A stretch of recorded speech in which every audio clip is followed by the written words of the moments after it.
Most people who come to the market only see one side of the coin, the numbers. They see opportunities, speed, moonshots. But I know the other side, the one they don't write about in the headlines. The market isn't a guessing game. It's a mirror, a very expensive, crystal clear mirror. And when you open a position, you're not just clicking a button. You're looking into that mirror and seeing your true face. No Photoshop, no mask. If you are greedy, the market will show it within the first minute. If you are a coward, it will force you to run exactly when you should stand your ground. If you are dishonest with yourself, it will destroy your deposit. Money doesn't change you. Money simply strips away the mask. There's so much noise around. Buy, sell, this is your last chance.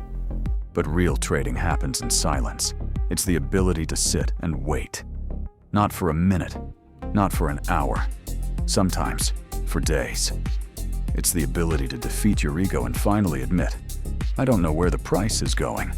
And that is okay. The price of your character isn't determined when you're making money. It's determined when you decide to do nothing.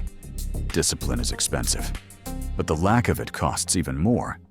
There are no illusions here. Only you, the silence, and the price of your character.